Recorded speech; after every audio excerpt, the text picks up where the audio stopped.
la mañana con 37 minutos, estás en ADN contigo y lo decíamos al principio, Sandra, somos los reyes de la atenuación, de suavizar, de achicar, de irnos por las ramas cuando hablamos. Estamos aquí con una experta, ella es Juana Puga, directora de la Escuela de Pedagogía en Lengua Castellana y Literatura de la Universidad de las Américas, que ha hecho 2 investigaciones muy interesantes sobre cómo hablamos y este rasgo tan propio nuestro, Sandra. ¿Por qué los chilenos de pronto no queremos o no decimos lo que realmente queremos decir o lo tratamos de decir de la mejor manera, cayendo bien, con eufemismo? Es parte de lo que vamos a conversar. Juana, muchas gracias por estar con nosotros en ADN Contigo, bienvenida. Muchas gracias a ustedes por invitarme.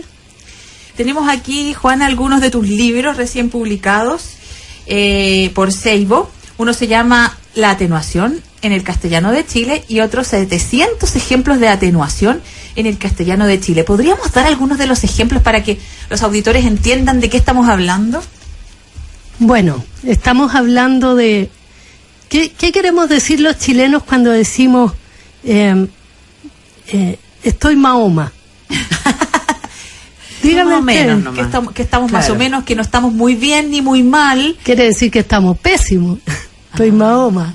¿No? Estamos atenuando en el fondo, claro. En el fondo tú te tengo un problema. Tengo un problema no menor. Es que tengo un problema grande. Claro. Vive en una población no muy buena. En una población muy mala. En vez de, yo iba a decir algo más fuerte, pero claro, en una población terrible. Por ejemplo, ¿no? Gano un sueldo reguleque. Claro. Eso es un sueldo muy bueno, ¿ah? Sí, en todo caso. O sea, si vamos al sueldo al caso puntual, era más bueno. De 3 millones de pesos. A mí me llamaba la atención el otro día, por ejemplo, cuando se hablaba de doping no positivo.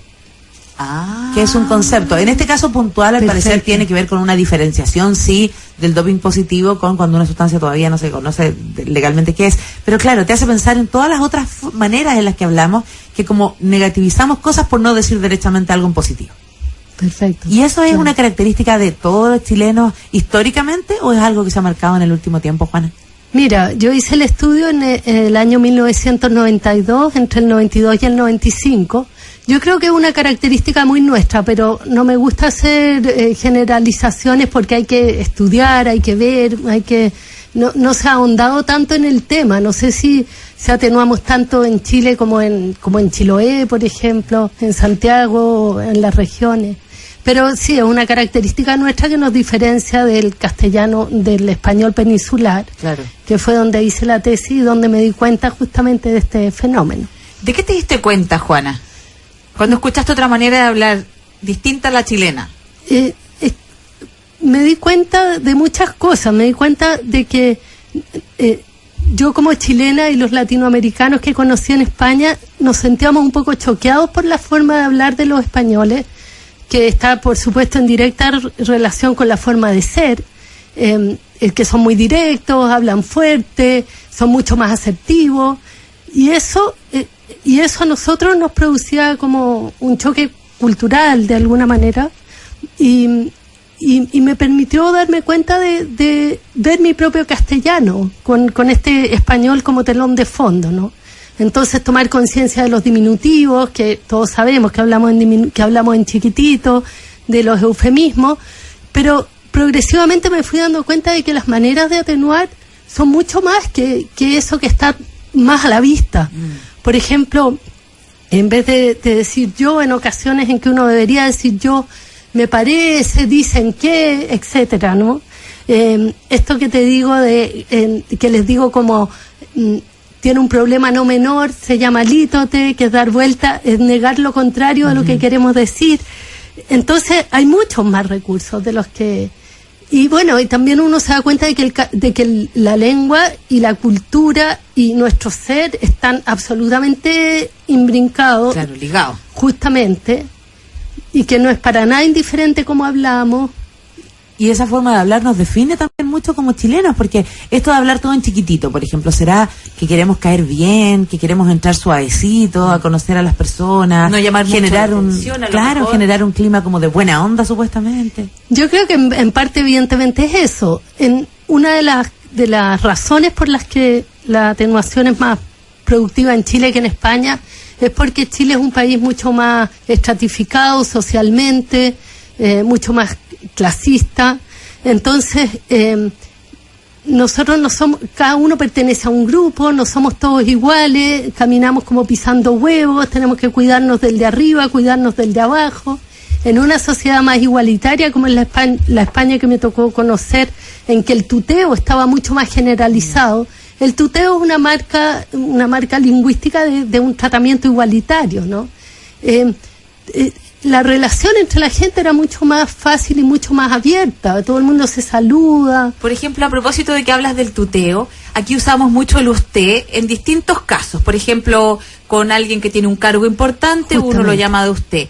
Pero también a lo mejor con una persona que no es tan cercana, con un trabajador, usted también lo tratas de usted. O a veces en puntos cuando tú quieres demostrar algún cariño especial o te estás haciendo el lindo también, dicen usted. En las parejas, sí. ¿Cómo usamos el usted? A ver, ¿qué has estudiado de esta palabra tan usada, que tiene tantos usos? Del por qué, la diferencia entre el tutear y tratar de usted. Bueno, yo no he estudiado específicamente el tratamiento de los tratamientos, pero efectivamente el usted en Chile es muy rico, por lo que ustedes dicen, porque es un tratamiento afectivo, es un tratamiento que pone distancia con el chofer de la micro que no conocemos, con el superior, con el inferior jerárquicamente.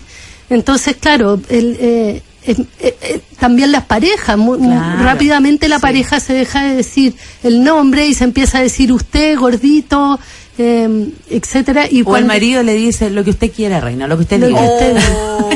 A mí no me gusta tanto en las parejas ese uso, pero es una cosa muy personal. Respeto a todos los que usen el usted y el gordito en las parejas, pero se usa. Sí. O para retar al niño, ¿no? La mamá que trata de tú al hijo, pero para retarlo le dice, ya Pedrito, haga esto, ¿no? Claro. ¿Usted qué se cree, niño? Claro. Y Juana, una duda, porque claramente el lenguaje, la forma en que hablamos, decíamos, nos define y de una u otra manera crea realidades también. Y al revés no pasa, porque estamos viendo que como país se supone que estamos más abiertos y más reclamones y a través de las redes sociales y vamos a marchar a las calles. ¿Eso no se irá traduciendo también de a poco en la forma en que hablamos? Yo creo que sí, de todas maneras. Yo creo que efectivamente estamos mucho más asertivos que en el momento en el que yo hice el trabajo.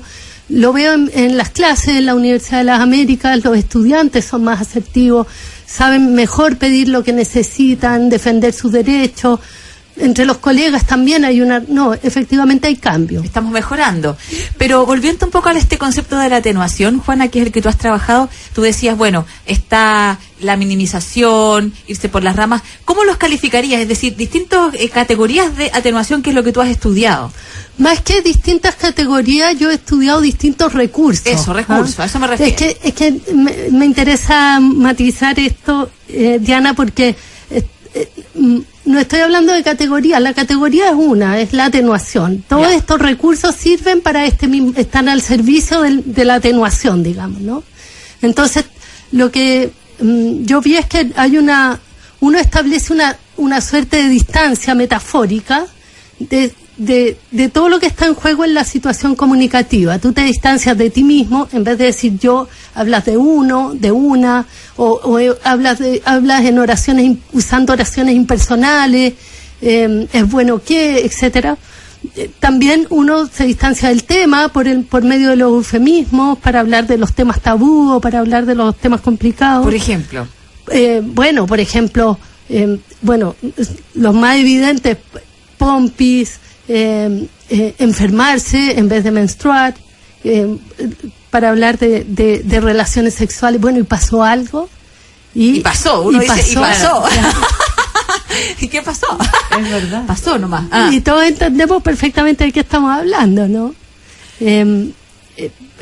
La lítote, que es esta inversión de la que ya les hablaba. Que es el problema no menor, lo que decías tú. Claro. El acortamiento de palabras, porfi, reguleque, oli, nica, qué sé yo, enfermón, estoy medio enfermón.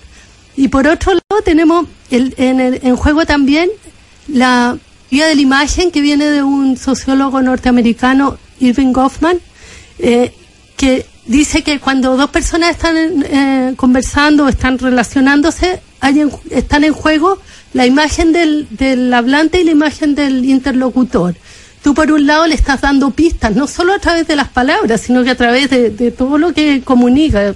de la gestualidad, de la ropa, el tono de voz, etcétera, no verbal, justamente, de que la persona, de que tú no vas a invadir su territorio, tú le estás indicando que tú vas a llegar hasta donde él quiere que tú llegues, que no vas a pasar más allá. Y a la vez te estás defendiendo tu propia imagen como hablante, mostrando que tú tampoco vas a permitir que vaya, que se pase. Entonces, claro, justamente. Entonces, hay un permanente cuidado de la imagen, tanto propia como del otro, cuando estamos conversando, ¿no? Y esa forma de hablar, esa especie de cartuchismo lingüístico, podríamos decir, tenemos los chilenos históricamente, tiene que ver con la casa, pero también tiene que ver con la educación en los colegios, porque los profesores tienden mucho, por ejemplo, antes, cuando nosotros íbamos al colegio, no había educación sexual abiertamente en todos los establecimientos. Hay generaciones que claramente ni siquiera se hablaba del tema y los profesores tendían a ocultar muchos de esos temas tabú, entre comillas, con estos eufemismos que dices tú a través del lenguaje, ¿no? Entonces, estábamos como por todos lados, de una u otra manera, está definidos para hablar de la manera en la que lo hacemos. Sí, Sandra, y además yo creo que uno no es muy consciente de cómo habla, ¿ah? Eso tiene de bueno salir de Chile a un lugar donde se hable el mismo idioma, que tú ahí recién escuchas tu propio idioma, ¿no? Claro, y a uno le gustan los otros acentos y todo. Y justamente. Esa es otra cosa que siempre se dice, por ejemplo, que escuchamos a los peruanos que hablan tan bonito, a los bolivianos, a los colombianos que pronuncian todo, que no se comen letras y demás. ¿Es verdad que hablamos tan mal los chilenos o solo hablamos distinto? A mí me cuesta un poco, o sea, a ver, la atenuación no tiene que ver necesariamente con hablar bien o mal. Uh-huh. ¿Ah? La atenuación es un recurso de nuestro castellano que es un universal lingüístico. En cualquier idioma y en cualquier lugar, si te tengo que decir que ha fallecido un miembro de tu familia, por ejemplo, voy a buscar una manera atenuada, suave de hacerla. Y en cambio, por ejemplo, si aquí hubiera un incendio, no va a haber ninguna atenuación, vamos a decir fuego, salgan, no hay tiempo para eso, ¿te fijas? Claro. Entonces la atenuación culturalmente es un problema de grados, cuánto se atenúa, cómo se atenúa. Y lo interesante del tema es que es un rasgo distintivo de nuestro castellano de Chile con el español de España, pero también es un rasgo distintivo del español de América y con el español de España. O sea, en general esto lo compartimos todos los latinoamericanos, atenuar más que los españoles. Yo viví allí también y uno dice, ¿dónde viviste? Va al bar en Madrid, va al bar y dice, por favor, ¿me podría dar un cafecito? Y allá el español va y dice, ponme un café. Le dice al que está ahí. Es muy distinto. O el portero de tu casa o el conserje de tu edificio a mí me decía, cierra la puerta, mujer, porque yo dejaba la puerta abierta cuando iba a la lavadora. Y uno, aquí eso nadie te lo va a decir de esa manera. O te lo puede decir, pero tú respondes de vuelta.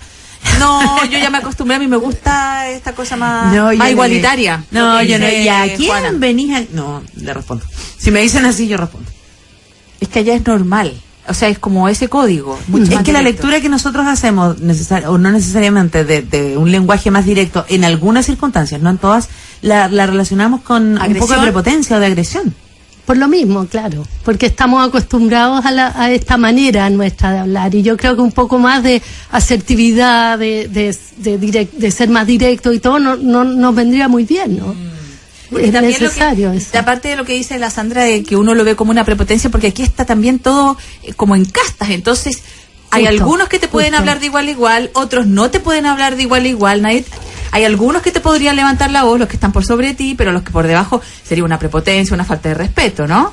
Claro, entonces claro. Es una radiografía fuerte de la manera en que nos relacionamos. Además que tiene que ver con todos los otros rasgos metalingüísticos del cómo, por ejemplo, decimos cada una de las frases. Porque si yo voy efectivamente y alguien me dice, ponme un café, no es lo mismo que ponme un café, o no sé. Ahí lógico, tiene que ver, ¿no? Claro. Con bueno, cuando tú dices, cierra la ventana, si tú lees esa oración es una orden. Exacto. Pero uno puede decir, cierra la ventana, que es como lo solemos decir como nosotros. Una solicitud. Y estás diciendo lo mismo, pero ya con el puro tono. Otro tono, claro. Justamente. Sí, ese es un la punto. entonación está cambiando. De pronto cuando hablamos fuerte, también saben que estamos vamos a enfatizar algo y necesariamente no tiene que... Por eso que, claro, cuando vienen a lo mejor personas de otras culturas acá, chocan. Justamente. Porque se los ve como prepotentes, como mandones, gritones, etcétera. O a lo mejor por eso mismo nosotros nos sentimos tan chiquititos frente a los que hablan así. Porque, por ejemplo, de pronto estoy pensando, incluso aquí en el mismo continente, cuando se habla de que los argentinos son agrandados. Más allá del hecho de que ellos puedan ser no sé, tener algunos rasgos de soberbia puntualmente en algún caso, voy al hecho de que porque ellos son más cancheros, porque hablan más directamente, porque hablan más fuerte, tal vez también nos hace... Yo estuve haciendo, Sandra, un curso sobre la atenuación en Argentina, en San Juan. Y a ellos les llamaba mucho la atención la diferencia que hay en Argentina entre los porteños y entre San Juan o Tucumán, otras ciudades. Así que esta diferencia la tienen ellos internamente también. Claro. Y claro, les parecía muy interesante en ese sentido. Por eso también, o sea, aunque sea un rasgo de los latinoamericanos en general, hay diferencias y nos atenuamos todos igual. Entiendo que los cubanos son mucho más asertivos también que nosotros. Y en Chile, en Isla de Pascua se atenúa mucho menos. Ah, mira. Sí. ¿Y decías que en Chiloé más? No, mira, Chiloé se me queda un poco fuera de lo... Pero hay diferencia a lo largo de Chile, por ejemplo, si atenuamos más en el centro, en el norte, o es todo igual. Yo creo que es relativamente parecido, Sí. Pero es algo que habría que estudiar. Es porque bastante estandarizado en realidad. Sí. Pero, por ejemplo, estuve en Bolivia también dando clase y los bolivianos usan mucho más, yo creo que en general la zona andina usa mucho más los diminutivos que nosotros. Sí. Por ejemplo, vas a comprar y te dicen, ¿quiere un hito o dosito? Por uno un hito o o dos. dosito, Claro. la mamita, el papito, el hijito, ¿Quieres ¿verdad? estito o esito? ¿Estito o esito? Esito. Pero sin embargo, a pesar de que usan más el diminutivo, yo sentí que eran más asertivos en muchos otros usos. O sea, bueno, todo es complejo, es difícil hacer generalizaciones, ¿no? Interesante tema que hemos querido tratar buenísimo. esta mañana. Ustedes lo pueden profundizar también con los libros de Juana, ¿no? A propósito de cómo estamos hablando los chilenos, que si efectivamente estamos diciendo lo que queremos decir o no a través del lenguaje. Bonita forma de hacer una radiografía de nosotros mismos también. Juana Puca, muchísimas gracias por tu tiempo. Muchas gracias a ustedes por invitarme. Gracias, Juana. Oye, y nos vamos un ratito a comerciales, cortito. Y volvemos al tirito.